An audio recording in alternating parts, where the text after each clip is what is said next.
Seeing the world through hybrid fitness events. HYROX, a global sport. These two Aussies taking it all in.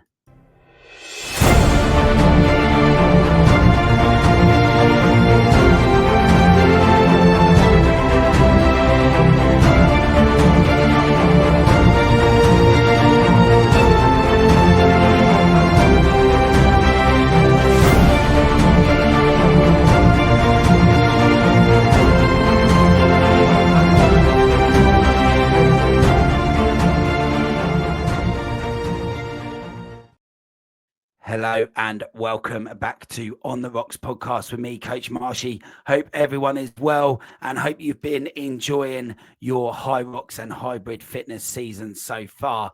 So if you are new to the show, welcome for the first time. And if you're returning, welcome back to the show. We've got two guests with us today and we're going to welcome them into the studio right now. And let's say hello to Chloe and Levi. How are you? Good, mate. How are you? Yeah, good. Yeah, like what I always find really funny about this is you guys are all the way over in Australia right now while we record this, and I'm sitting here in the UK, and it's just like it's fantastic. You're not the first Aussies on the show. We've had many, but yeah, it's just great to have you here and recording all the way over the other side of the world and getting to chat about our joint passion and our sports in the hybrid fitness world. So welcome to the show. So it's fair to say we should give the guys a little background on how we met, because it was really quite a random situation. So go on, Chloe, tell us a little bit about that. So we travelled over to the UK to start our trip around Europe. So we signed up for HYROX Belgium and HYROX Dubai, and we planned pretty much a month just travelling, starting in the UK, going through Europe and ending up in Dubai to come back. So our base was HYROX Belgium and HYROX Dubai, and the rest we kind of just planned before we went. So we were having a look at what we wanted to do when we were in the UK, and originally we were just going to go to London, but we had seen Forters before in the past and we saw the hybrid games come up. So we kind of changed our trip a little bit and added in 2 nights in Birmingham so that we could make a little stop into there. But we couldn't get racing tickets to race at the hybrid games. So we were just going to go spectate while we were there and then go back through London and head to Belgium to race the next weekend. But we were fortunate enough to actually end up racing when we were there. So that was pretty exciting. Yeah, no, it's a good story, and we're going to dive into that a little bit more in a little bit. But just start off by sort of telling us a little bit about your background. So sort of, Levi, what's your background? You know, how did you get into the sport of hybrid fitness? And then Chloe as well, how did that all occur for you? My background's rugby league, so I've always played rugby league ever since I was 4. I'm 24 now, and I pretty much just saw it over TikTok. Like, it was just getting big, it was just starting out, and it kind of just hit Australia at the very start when I saw it. It was in August, like it was a thing in Australia, but it wasn't that big, and I saw it in August, and Chloe was talking about it, and I thought, oh, I'll give that a go. And then I was looking at more videos and I started getting really intrigued with it and stuff, and that's pretty much how I started my first HYROX, and started off hard as well. I had signed up for 2 races in the one day. So I ended up doing mixed doubles with Chloe, and then I had pro men that night. So ever since the get-go, I really loved HYROX, and I was studying it, and I just wanted to be involved in it. So yeah, that's cool. And for you, Chloe, so it sounds like you were maybe looking at it before then. So yeah, we'd seen it online. And it was actually Levi that pushed me to do it in August, because I saw it and I was like, oh, maybe I should do some extra training for it and do it like the next time it comes. He was like, no, we can get enough training in and we'll be good. So yeah, he definitely pushed me to do the first one here, because before that they had only done Melbourne and Sydney as the Australian locations. So that was the first one in Brisbane that we did, which made it easily accessible. But my background is actually in ice hockey. So I'm 21 and I played ice hockey since I was 10 years old. And I played in the Australian team for that and played, I don't know if you would call it semi-professional. There was no money in it, but at the top level that you could play here. So that was kind of my whole childhood growing up playing sport, was ice hockey. And that took me to multiple different countries. But unfortunately in Australia, there's not many opportunities for that sport. So definitely when we saw HYROX, it was exciting because I was like, oh, you know, we can do this in Brisbane and we can go to Sydney and do it, and we can kind of go all around the place and do it. And yeah. I mean, you guys sort of, you know, being a sports background myself, watching the Olympics growing up and everything else is, you know, with Australians, you always find that you guys compete in most sports, but I guess like you're saying with the ice hockey, similar to the UK, really, it's not really taken off here, and I guess it's the same for you guys, and there's limited opportunities. So I guess you do look at other things, and you know, sports down under, you know, you're a very outdoor based nation for obvious reasons, but HYROX has come along and now in the second full season now, is that right? Yeah. So, you know, and from what I understand, talking, you know, to Bernice over on Hybrid Sports Media and other Australians, is that it's absolutely boomed. Would you back that? Yeah. And is it to the point where, like in the UK, we're fighting last week to get tickets for Birmingham? We can't get one, but getting to that point? I think we're at that point now. Yeah, it's definitely at that point. It's definitely growing. I mean, Sydney's coming up, not that far away. It's the first 3-day event, so it's going to be huge. I mean, it's only getting bigger. Now you have to go on the website straight away. Before you could get a ticket a month before or so, but now you have to be on the website waiting almost, and you're in a queue. So it's definitely growing. So yeah, that's phenomenal, really, because it's you know, we're sort of fourth proper season here, and we've reached that point. But now you guys are there in only season 2. Do you think your venues, the ones that you know of and the ones that you've seen, do you think they can go bigger, or they just got to do more days? Well, when we did Brisbane in August last year, it definitely wasn't as big as the Brisbane one we had this year. So they only used about 3/4 of the convention centre the first time around. And then the second time the course changed and it was much better, and they had the whole convention centre. So they had like a whole nother room, which they opened up. Spectator wise though, like the whole room's packed. You can barely get to the stations. If there's a really good race on and there's big names racing, it's really hard to get anywhere near the stations. But I think it could grow a little bit more. Yeah, I haven't seen the Sydney venue yet, so I'm not sure about Sydney, but Melbourne was pretty much the same as Brisbane. And we have seen in Europe, even in Europe, you know, like we don't really, the weather here, we're really just sort of like sticking a finger in the air. But I think we've seen the odd outdoor event occur now worldwide. But in Europe, we did see an outdoor run in Germany. Do you think due to the climate down under, you guys, it might be something they could look at? Because it's got to be an option, surely, to scale this up. It's definitely an option. Yeah, it just depends on really what season. I mean, we went over to Auckland, and that was an outdoor run in Auckland. Yeah, and how was that? I liked it. I mean, obviously some people didn't like it as much, but I personally loved it. I reckon it was a cool contrast to go inside and outside. But if you're not training in the heat, obviously it does make it a lot harder to do those run legs outside. Yeah, did it work from a kind of logistics point of view in terms of getting like an in and out of the building, or not really? You couldn't really watch the runs if you wanted to watch people's stations. But from a racing point of view, I loved it. I thought it was great having the 1K loop. We were really lucky as well. We raced kind of early morning, like one of the first events of the day. If we were racing at 1 p.m, I think I would have felt a little bit different. I saw people out there racing in the middle of the day and they just looked like they were struggling with the heat outside.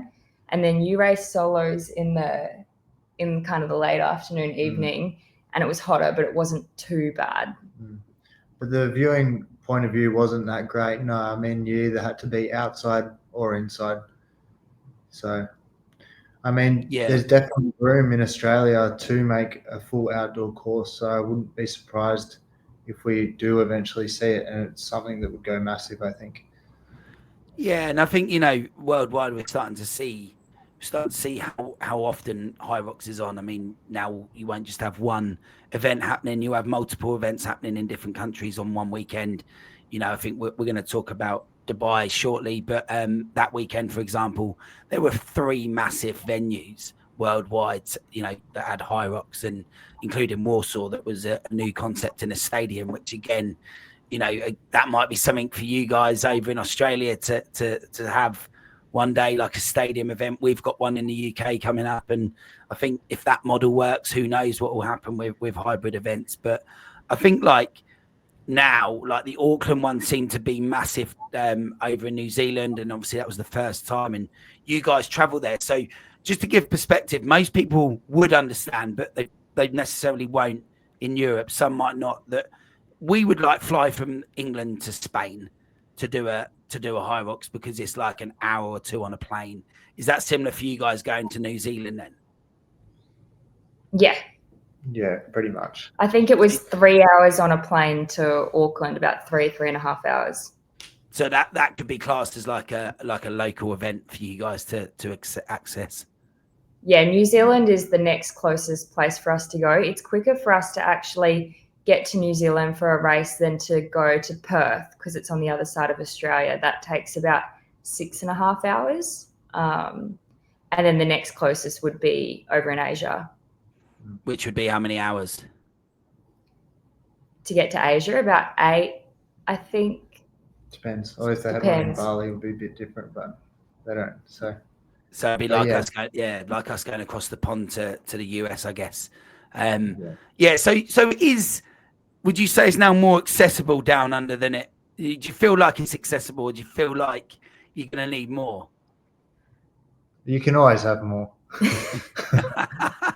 It's definitely accessible, but then again, there's only certain places. There's only really Melbourne, Sydney, Perth, and Brisbane, Auckland. Obviously Brisbane and Auckland.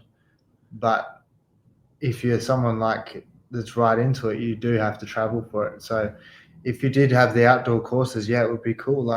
Why not have it at somewhere like a track where you could have the run course on the track and the stations in the middle? I think I think we might see that now as it continues to grow. And on that note of kind of accessibility then, so you kind of explained how that works for you guys and where you would go and how you would travel, but there was this trip to Europe, and I've got a question which you explained briefly. That trip, was it because you wanted to see Europe, or was it we'll see Europe while we do HYROX? Which one was the main lead? It was we'll see Europe while we do HYROX. Okay, that's cool. Yeah. That's wicked. I mean, you say, Levi, there at the beginning, you've been in the rugby league background and been in sport, and you've both been in sport your whole life, but HYROX has kind of captured your imagination, and you've ended up doing 2 events in one weekend on your first weekend. But you then take this trip, and now your trip to Europe, which anyone who's gone either way across from the southern hemisphere to northern hemisphere, it's a long trip. So you're heading over to Europe, and you selected Belgium. Was there any reason why you went for Belgium, or was it kind of availability? It was just kind of it just fell on the right weekend that we ended up being there. I mean, we were obviously coming for the Forters event. We were going to go travel for that, and we saw that Belgium was not far, not a whole lot further from where we were going anyway. So we thought Belgium, but it was definitely, when we were planning our trip, we were talking about Belgium, we were talking about Warsaw. So, and then we did Belgium, but then we were seeing Warsaw as well, and we were thinking, Warsaw kind of looked really cool. So, I mean, Belgium was sick. I loved Belgium, probably one of my favorite courses that I've done. Was the venue quite quite an old venue and quite a quirky venue. I think I saw it. I wouldn't call it quirky. It definitely looked like it was a bit older, but the way they had it set up was like perfect. Even, you know, from a check-in side of things and how many people were there, it was just perfect, all of it. And where they had it in, I might pronounce this wrong, but Mechelen was a really nice little town, and it was really quiet.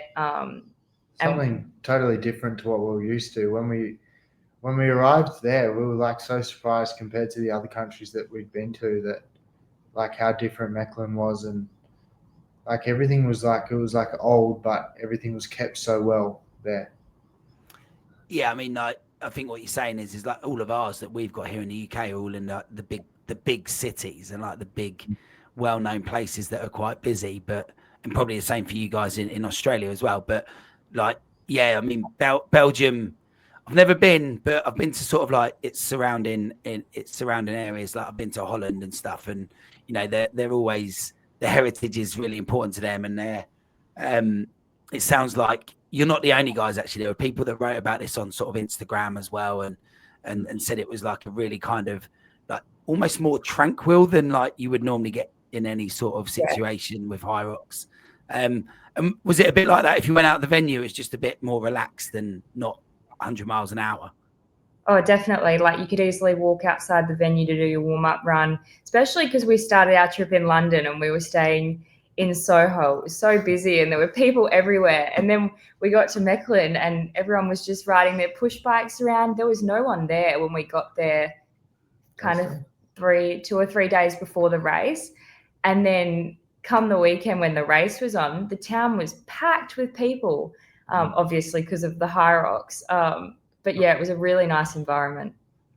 But that's cool. That's another string to the HYROX bow, I guess, is that places like that will see increase in sort of tourism and trade for that period of time as well. So that sounds really cool. And Belgium ended up being, I think, looking at, you know, having met you and then followed the story, it ended up being the middle of what ended up being 3 hybrid fitness events during the trip in the end. So we'll talk about Dubai in a minute, and a little bit more about Belgium, but let's rewind to the Forders bit. So there I am, I'm rushing around with my cameras, doing my usual bit for my Instagram and the coverage that we like to get of action shots. And a guy that I've met from Forders, Marcus, sort of just calls me over and he's talking to you two and he introduces me to you two. And then what starts to unravel is what I find really interesting about people and sport is like a story that is really cool and just happened off the cuff. Because like you said, you ended up competing, but you turned up to Forders thinking you were just going to spectate. And then did you meet, was it Rachel that you met when you got there? And so you met Rach, and then, you tell the story. You met Rach when you got there. Go on. So we turned up to spectate, and well, we were just really excited to be there. Like we knew there were some big names racing and we just wanted to watch everyone race and spend the whole day there. So we got there really early in the morning because we couldn't find the timetable online either. So we didn't know when like any races were happening or anything. So we were like, right, we'll just spend the whole day there. And we wanted to get like... We were there so early. We were like one of the first people there and we're looking at each other thinking, we got here way too early. And we really wanted to get like a T-shirt or a jumper or something that said Forders on it while we were there, just to kind of remember the experience. And we saw Rachel when we went around the back, and I think I had just asked her, like, do you sell any Forders merchandise? And she said, oh, I don't think so. And she said, are you racing? And I said, no, we're from Australia. We just came to watch. But do you have any hoodies or T-shirts? And then it kind of led to the question of, oh, why aren't you guys racing? And we just couldn't get racing tickets in time. Yeah, no, that's really cool. And like for anyone who's been to Forders, they'll appreciate what you're kind of saying about you turned up and like no one was there. Forders is literally kind of in the middle of nowhere, right? It's in the middle of a field. So being all the way from Australia and sort of turning up, you probably just thought, oh, is there actually an event going on? Like, you know, what is this event? And then that probably mixed in with, you know, that mixed in with names like Alex Ronkovic, Meg Jacoby, the two current world champs from the Elite 15. Those kind of names, you knew they were competing, but yet you've turned up to this place and gone, oh, we're like first here. Is there anything going on? And then meeting Rach, you obviously developed into a point where they got you a Forders t-shirt, and you got to compete in the hybrid games at Forders. So unexpected competition, but just tell us a little bit about sort of how that competition went for you. I think anyone who listens or follows the Instagram channel of mine here will be quite aware of what ESN Forders Hybrid Games was. But for you guys as a hybrid event, just sort of sum it up. So you did the mixed doubles, right? Yeah. And how would you say it kind of compared to like HYROX and what you've been used to in the training that you've done? It was definitely similar to some of the training runs that we've done, but it had the elements of a HYROX, but it obviously wasn't a HYROX. But some of the stations were the same, but the running was just completely different. Like, obviously, when you go to Forders, as you know, there's the hill. Like, the hill is just like, the hill is so different. And yeah, I mean, what else? I think it was cool having the shorter runs. Like, everyone was just getting after it. Everyone was going full ball on the runs, and you could really just push yourself until you were kind of breaking, especially in doubles. Having that element of, you know, one partner being able to start the exercise before the other partner gets there was really cool.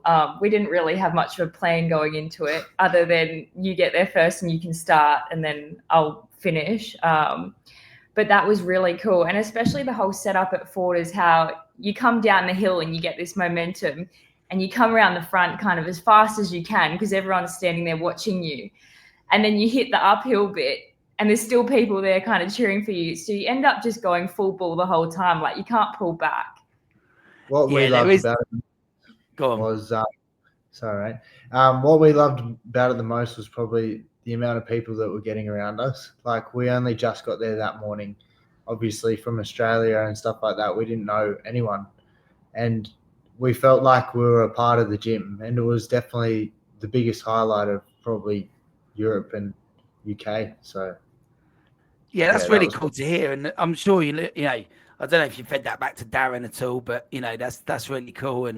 And Forders is like that as a community. They kind of like they're interested in people, and then if you talk to them, they want to get to know you, and then you're out there. And you know, I was there, and I could hear that support out there for you as well. And it was great to see you out on course and doing it. And you know, you talk about the hill, and there's two things there really. A, you're clearly both agreeing that there is a hill at Forders, just to clarify. Yes. Yeah. Which Meg Jacoby said as well. So we'll go, you know, I think we can now say, Darren and everyone at Forders, that there is a hill. And then, Chloe, your point is absolutely spot on. So I've been to Forders quite a few times now, but I've only ever competed once, where there was a 500-meter run. And what's really interesting is everyone I've spoken to agrees with what you just said. Your story is true. And it's like you get this momentum down the hill, so you look really cool when you come into where all the spectators are and you're going really fast.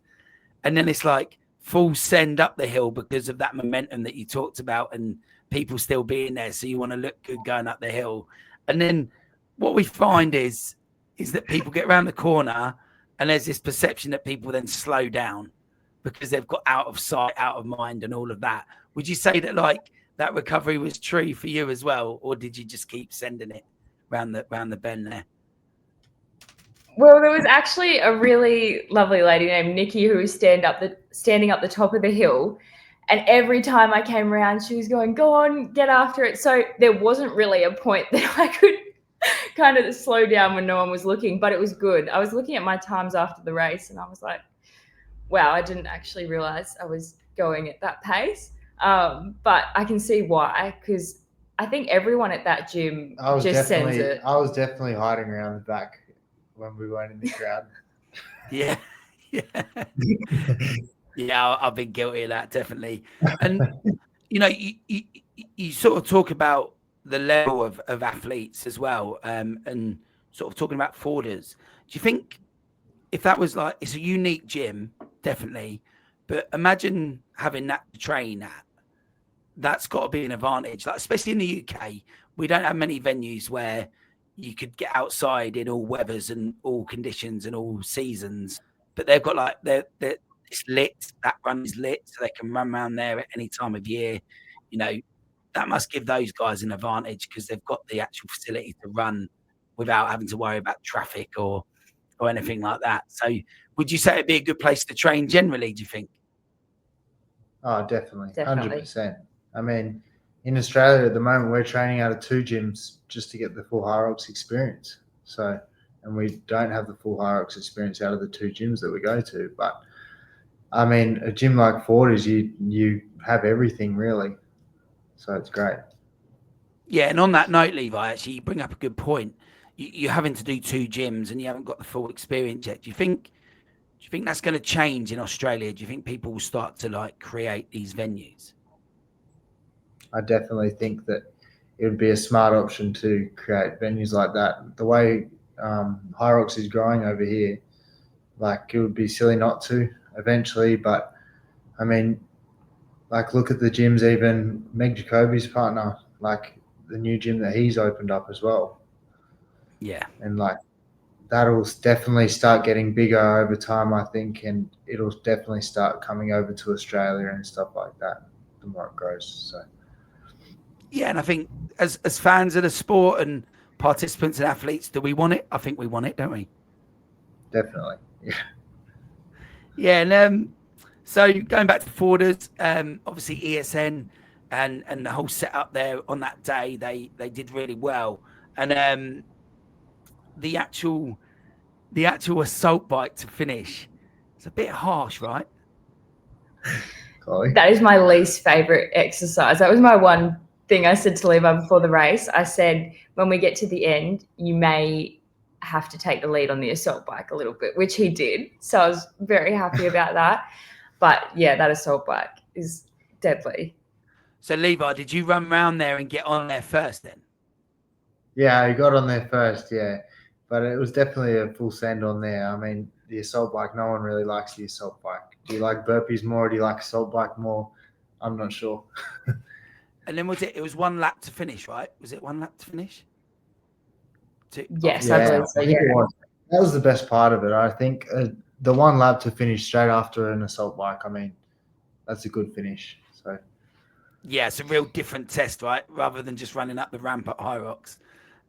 You know, it's quite a different outcome. So yeah, no, cool. And then, you know, obviously last word on forwarders. Any fellow Aussies or anyone traveling, would you recommend they go and see them? Oh, definitely. I mean, we saw it on social media. I don't know how it came up, but we were just amazed by the setup they had there. But to actually go and see it in person was just unreal. It's huge. And there's no other gyms here like it at all. And I think the biggest thing that surprised us when we got there is just how good the community is that they have. And every single person in that gym is so friendly and just goes after it. I mean, all the videos we've seen since we have come back, I've got FOMO wishing that I was there training with them all. Yeah, definitely. Yeah, you guys appeared in a few of the videos, right? That Max made for the ESN games. You guys were in a few of the videos, I think. So, which was quite cool. I don't know if you've seen them, but they're really good videos on Instagram. So yeah, we'll put some links in the description as well. So anyone who's not sure can go and have a look at forwarders as well. So they can put some reference into what you guys are saying. So off from the UK, off you went to mainland Europe and went to Belgium. And how did the races go? By the looks of it, it was quite a success. And you know, anyone who's watching this on YouTube will be able to see that in the background. Yeah, definitely. I mean, Belgium Belgium was awesome. I wanted to go to do Belgium after Forters, especially because, I wanted to do the games as well because it was a good warm up before HYROX Belgium, and that was a massive thing for me because I wanted to walk into a HYROX, obviously having that the week before, having the race sort of element. So I was meant to just do the men's pro race, but ended up finding a ticket for men's open. So I had men's open in the morning on the Saturday and ended up finishing with a PB time of 1:01 in the open race and ended up placing second in the age.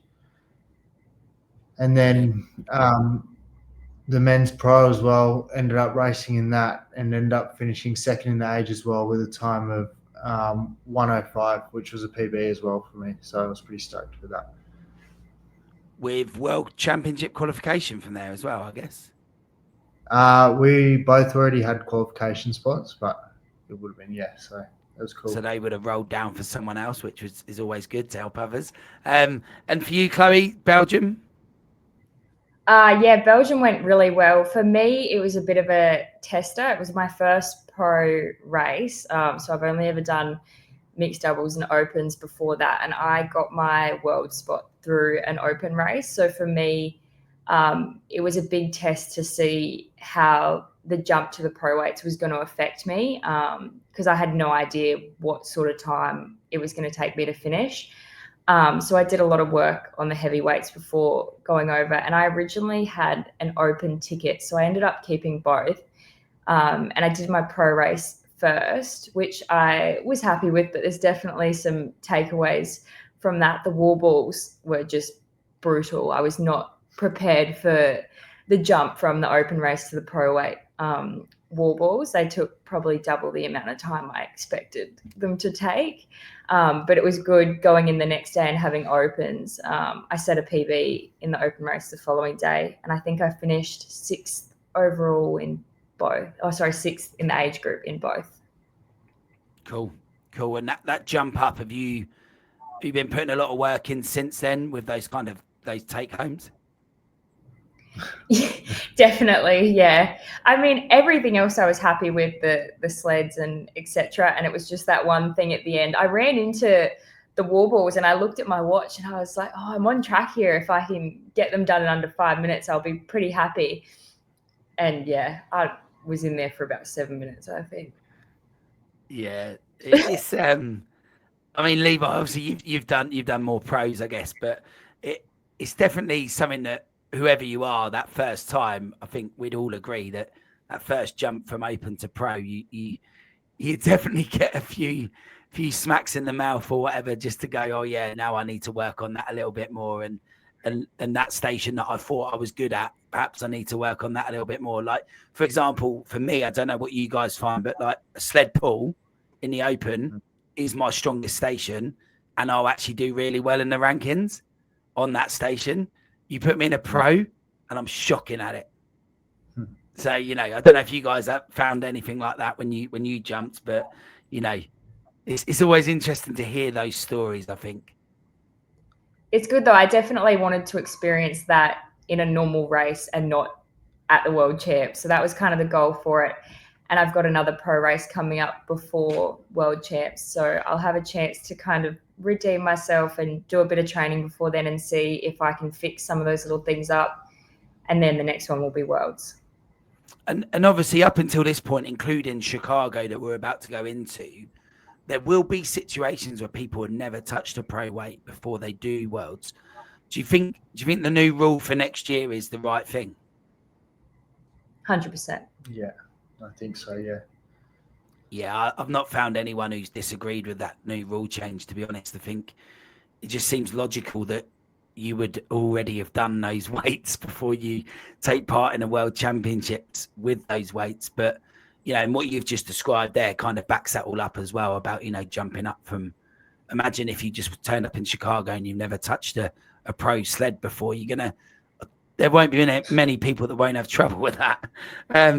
So we found that as well within our own gym last year. There were a couple of qualifications via open that had never touched pro, and we saw the outcome on that. So Yeah, no, interesting. And where's your other pro race then, Chloe?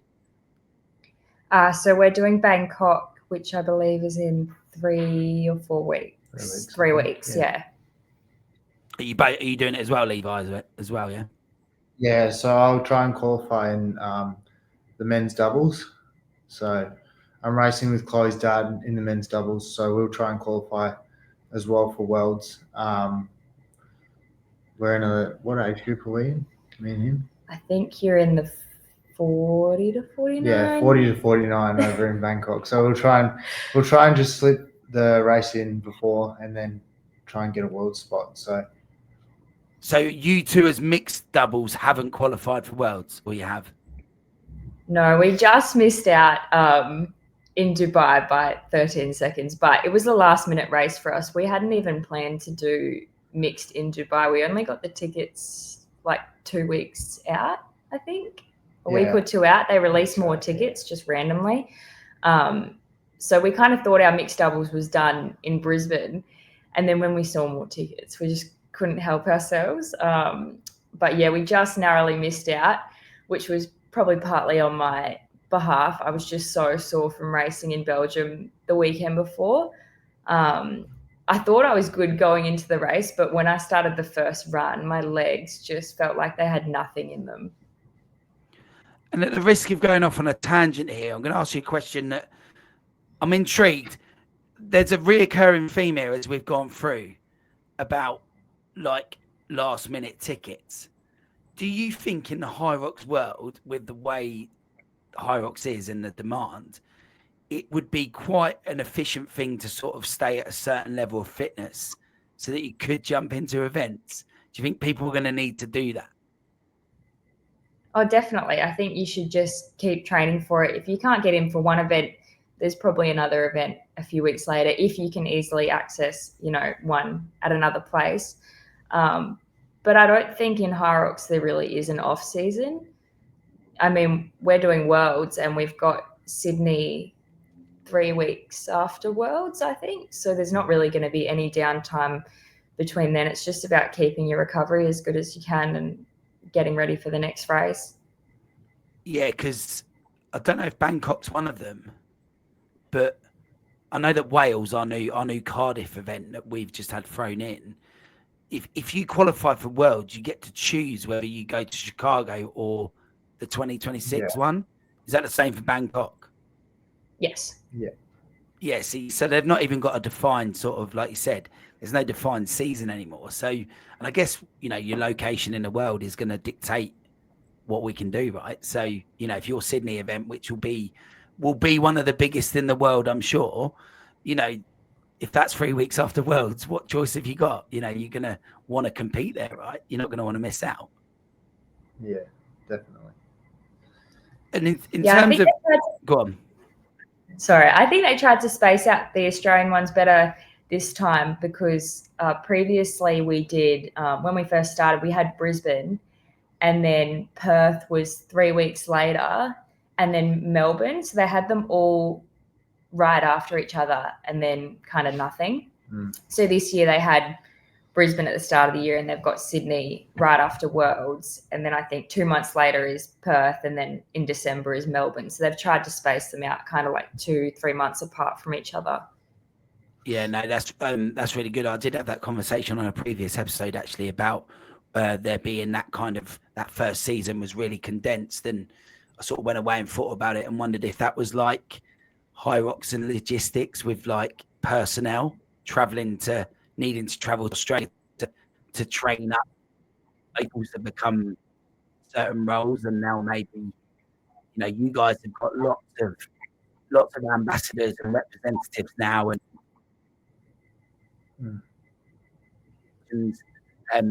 perhaps didn't have in season one. So it's six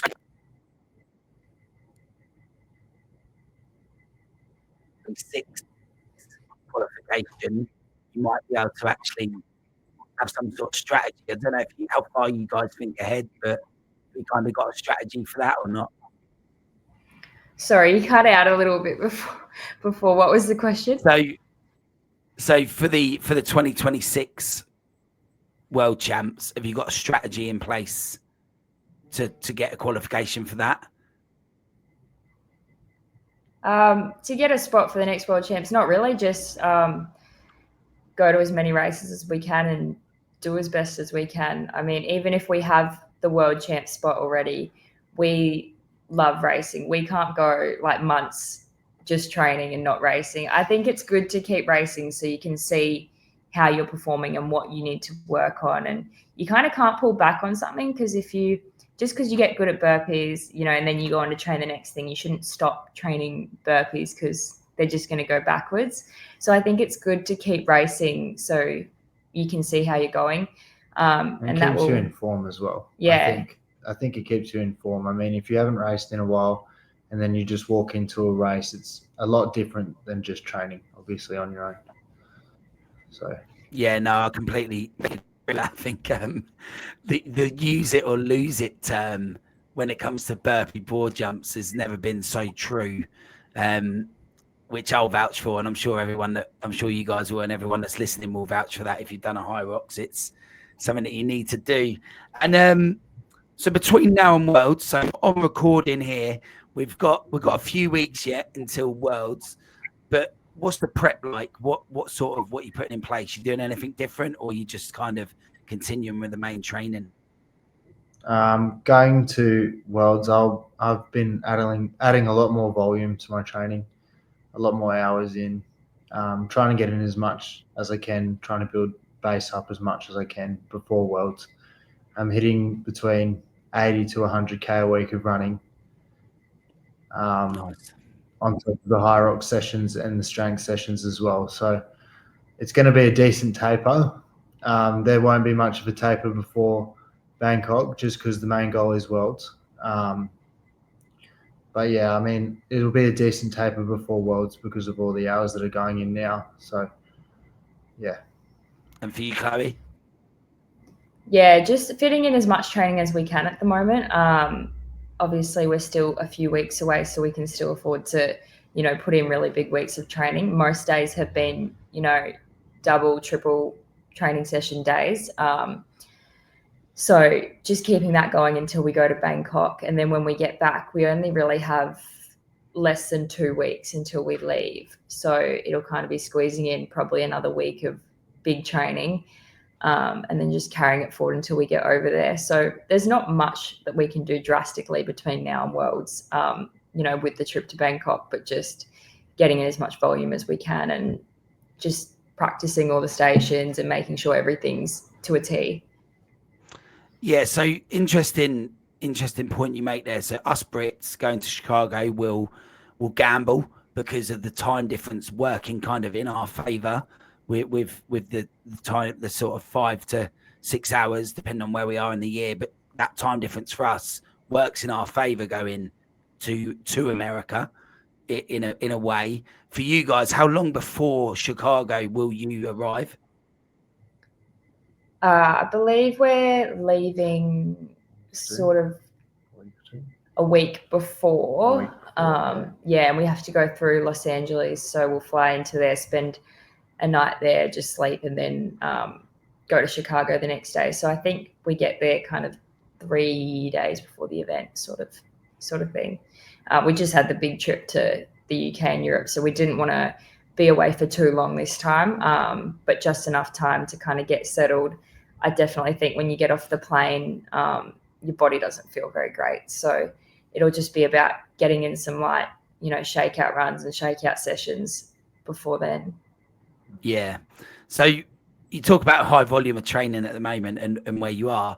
Do you have day jobs? Do you train full time? What do you do? We're training full time at the moment for this. So this is pretty much taken priority in our life.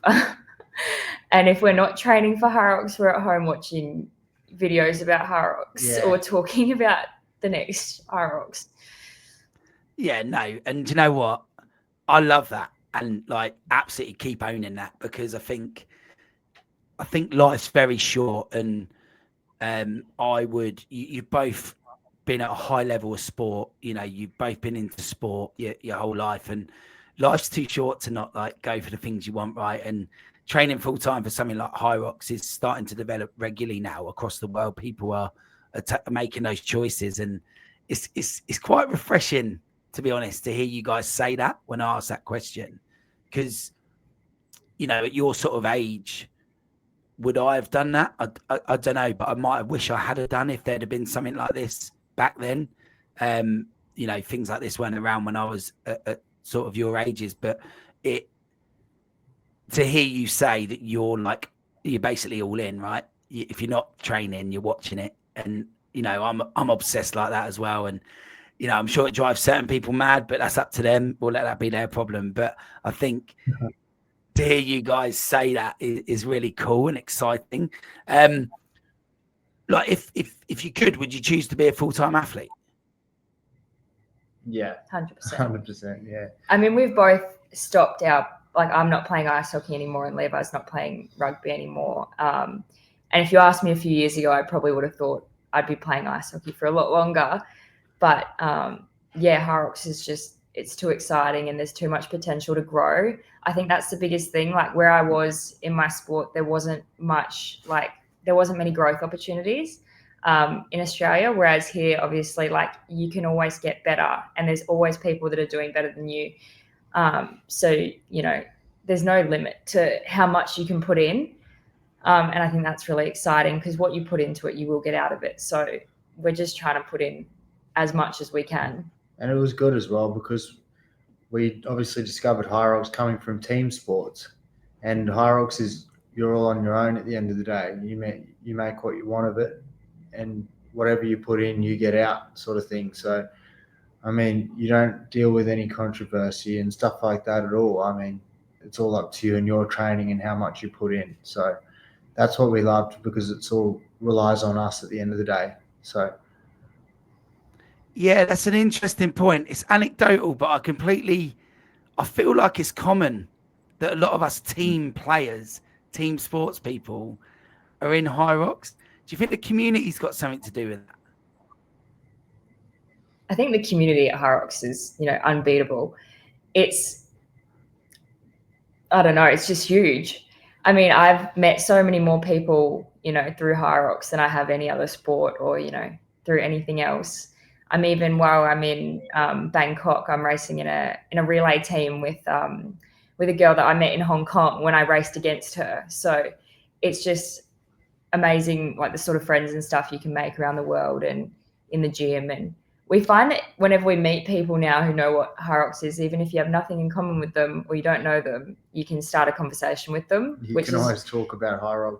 Really exciting. Even when we were in, we went through Paris when we were in Europe, and we were in the Puma store, and the man that was helping us, he didn't speak much English, but he could say HYROX, and we ended up being able to have this conversation about HYROX with him, which I thought was so cool. Yeah. Do you know, I'll just echo that.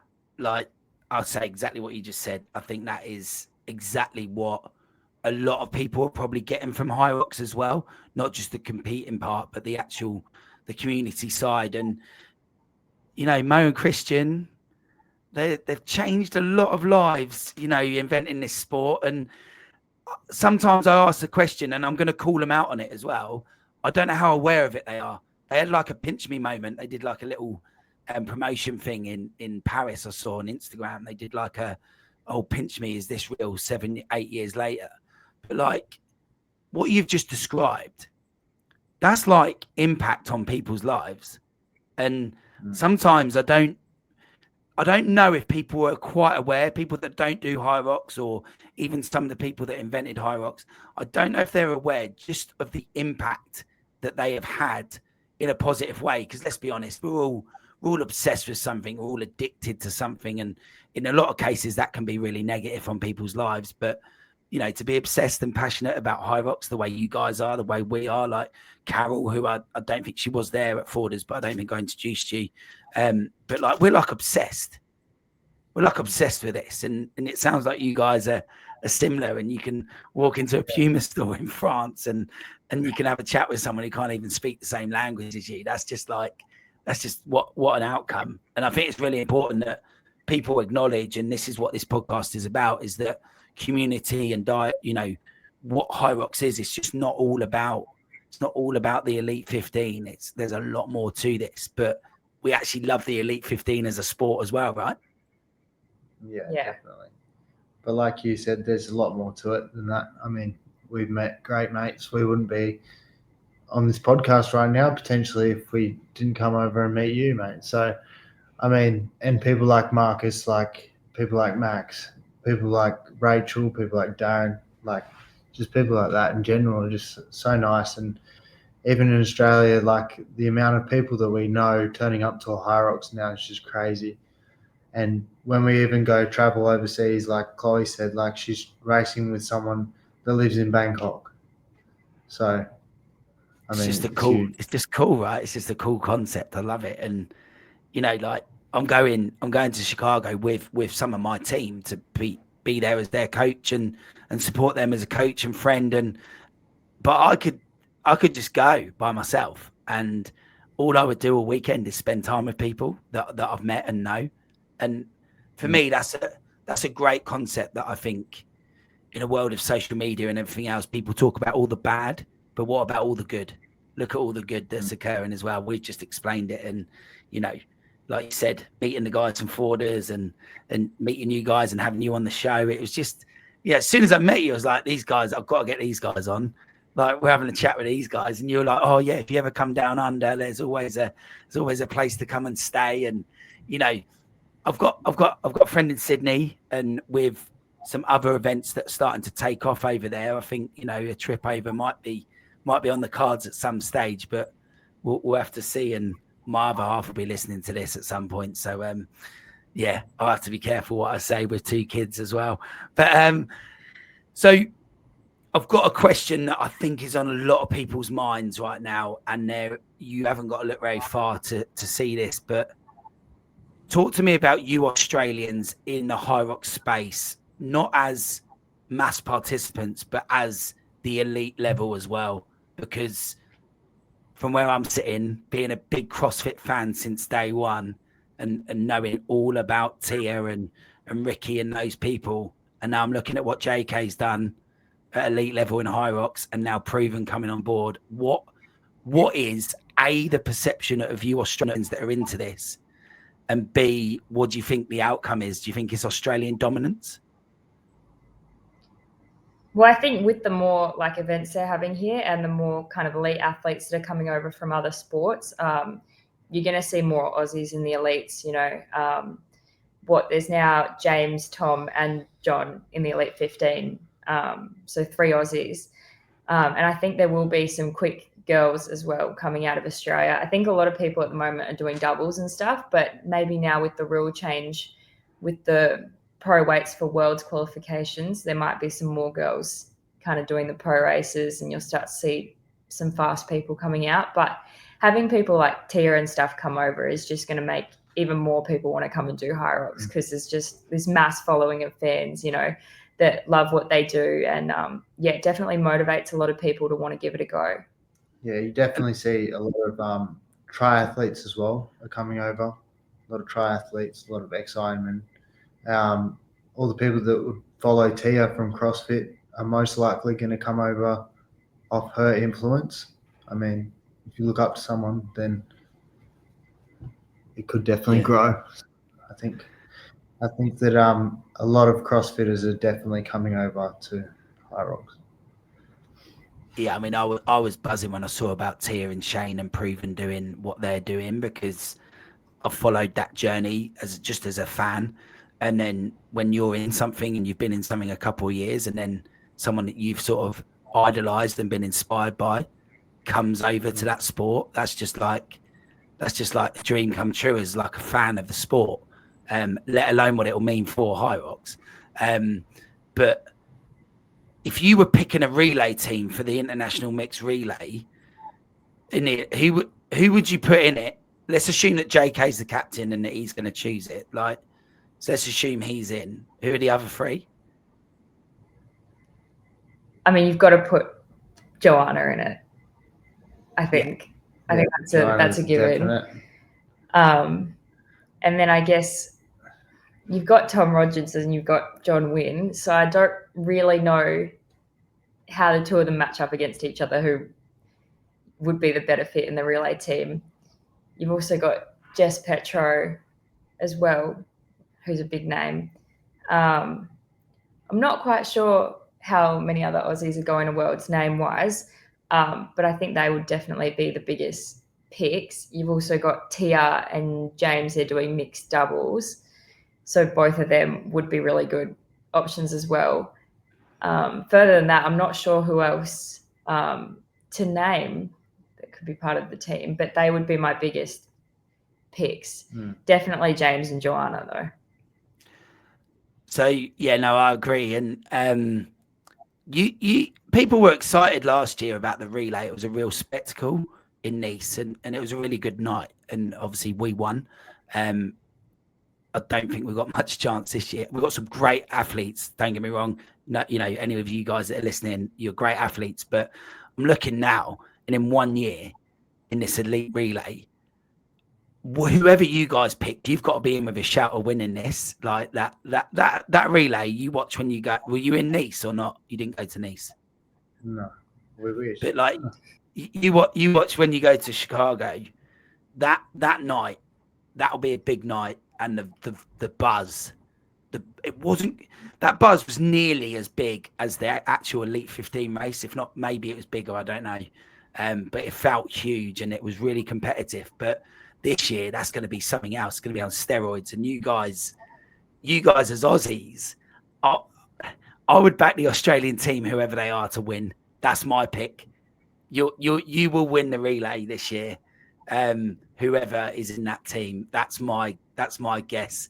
If we pick our team right, and I don't think it's as straightforward as people think it is in the UK or in England, because we're England in that UK in that relay, but you guys will win it. That's what I'm going for. As you've got an Elite 15 female double in Joanna and Tia, do you think Lauren and Lauren, or if Megan and Camilla qualify, do you think anyone can touch them, or do you think Tia and Joanna have got it?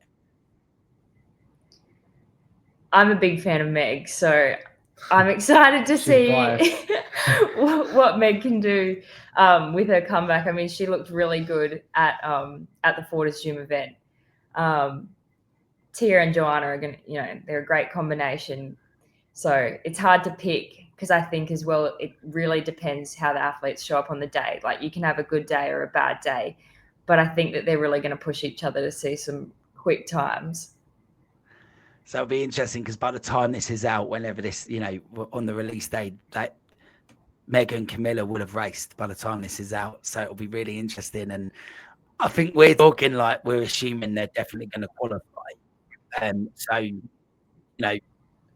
I shouldn't admit bias, but yeah, I'm with you, Chloe. I think, Megan and Camilla could really give it. They could get a world record, I think, as well. If they're both in shape. I think they're both in shape. It's hard to tell based off what happened at the last chance qualifier, but we'll see. But it's exciting, and you guys are going to be there. I'm going to be there. We're all going to be in Chicago. It's going to be good fun. Just try and bottle that excitement for me. How are you feeling about Chicago? Oh, we're over the moon. We can't wait for it. Buzzing. We were actually saying the other day, we were like, oh, we can't wait to see our English friends. Yeah, no, it's cool. And I'll be looking out as soon as I get there. I'll just be looking. Like, it'll be like a radar to sit and have a coffee or anything like that. Is always great. And it was fantastic in Nice last year, because they set up like this little outdoor space in the sunshine, and with like tea and coffee available, and drinks and food, and it was really cool the way they set it up. Navy Pier is obviously a well-tested venue for HYROX. They know it well. So if the weather's good, it'll be quite cool, and it'll be nice to be around the venue. And I'm really excited about that extended HYROX World Champs this year, to spend time with people like you guys and sit and have a coffee and a chat. So I'm as excited as you guys, even though I'm not competing and I'm just there as a coach and a podcaster. It's definitely a spectacle that is full of excitement, and I should probably try and contain that a bit more on a daily basis, I guess. But it's good to know you guys feel excited too. And then I just wanted to give a couple of minutes at the end here to talk to you about hybrid fitness and get some thoughts from your perspective down under on sort of the other parts of hybrid fitness. So we're about to see the release of Deadly Dozen in Australia. The first event is in Sydney very, very soon. And it looks like there are multiple events being planned in now. So have you had a look at Deadly Dozen? Do you know what it is? Would you say it's getting out there and you guys are becoming aware of the other sports? We've seen Deadly Dozen, yeah. It's definitely something that we'll probably end up giving it a go. I think our focus has been so much on HYROX and the World Champs at the moment that until World Champs is done, Levi has something coming up in the next few weeks, which he can talk to you about. Yeah, I got talking about other hybrid events and stuff. We did DECA in the past.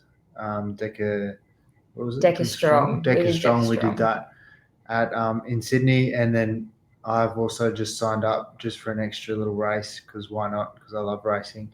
I signed up for the Paladin, so I've never done that before. So that should be interesting. That's all outdoors as well. So. Yeah, I've heard about it. I think it might have been Bernice when she came on my show that we talked about it, but just give us a little rundown. So it's pretty much similar to a HYROX, but instead of doing a K of running, you only do, was it 400? I think it might be 800. 800 in between, and you do 3 or 4 exercises instead of just doing the one exercise and then a run. So you go 3 or 4 exercises, then run, and then 3 or 4 more exercises, then run. And yeah, so it should be a little bit of a different dynamic, but I'm looking forward to it. I mean, I don't have any expectations, so I'm just going in there and seeing what happens. But yeah, just for a bit of fun. Yeah, it's around a racetrack as well, which is like super cool. I had to really contain myself and not. I was tempted to sign up and do it, but I think after feeling how sore I was in Dubai, racing, you know, after 3 weekends in a row of racing, I didn't want to sign up for Paladin just with Bangkok coming in Worlds. I think I definitely don't recover as quickly. So I'm going to be the sideline cheering this time, not racing. Yeah. So, yeah, no, I get what you mean. It's very easy to kind of, I guess, get roped in and get kind of like a little bit spontaneous with signing up and a little bit kind of erratic. And just in the moment, you kind of do it as a like knee-jerk reaction to sign up to something. But you know, it's good discipline, Chloe. I like that. It's important to have that discipline for sure. And then just on that hybrid fitness thing and the whole hybrid fitness industry down under, would you say that, like, obviously, like if we take into account what we think in terms of the Aussie sort of lifestyle, you guys have got the climate, you know, you're very outdoors and exercise orientated is the perception that is certainly given over here in the UK. Do you think hybrid fitness has got a huge future in Australia? Definitely. 100%, yeah. Especially like where we live, you go out in the morning and everyone is out running. You know, the sun's out, it's not even 7 o'clock in the morning and it's past 20 degrees Celsius. Like it's already hot. And everyone's just out doing their thing. It's great. It's great. It's not great when you want to do a zone 2 run and it's boiling hot and your heart rate's already, you know, above zone 2. But apart from that, it's really good. It makes you want to get outside and just be in the sun. You'll definitely get all of us jealous. All of us UK listeners will be jealous because, you know, what you've just described at sort of like before 7 a.m. is like a really good summer's day here. So, you know, it's about as good as it gets. And I think it makes you want to train as well. Like we love training in the heat. We you know, we like training in that environment and we get it we're having a good week now, but we get it very sporadically and very intermittent. It's not is not guaranteed, and you guys get to train in that environment, which sounds like a dream, but I'm sure there's flaws to it as well. I'm sure you'd find all those. So yeah, no, cool. Wicked. So what we'll say is firstly, thanks very much for coming on. I'm really glad we got to speak, and it's great to get a little bit more sort of in depth rather than just before a competition or while I'm trying to run around and grab footage. And secondly, good luck in Worlds. We'll be watching on Instagram. We'll be watching. We share you on our story as well, because it's good to follow the athletes that we interview as well. So we'll definitely like share anything you put or tag us on there, and we'll put it on our story so people can see how you get on, including that World Champs qualifier, Levi, where you could make it a whole family affair for Chloe at Worlds. That would be really cool. Thanks, mate. Appreciate that. My dad's already got a spot in solos. I was already going. A double spot, yeah. Why not race more? So it's already a family affair, is it? Yeah. That'd be cool. That'd be really cool. Wicked. So brilliant, guys. Thanks for coming on. And to everyone that is listening or watching, wherever it is you get your podcast, thanks very much for coming and watching or listening to the show. Please do obviously put the comments down. Do like, do share. Anyone you think that might want to hear this episode, share it on, and we will definitely be back to have more on the rocks in the future. Thanks again, Chloe and Levi, and we will see everyone again soon. Take care, guys. Thanks.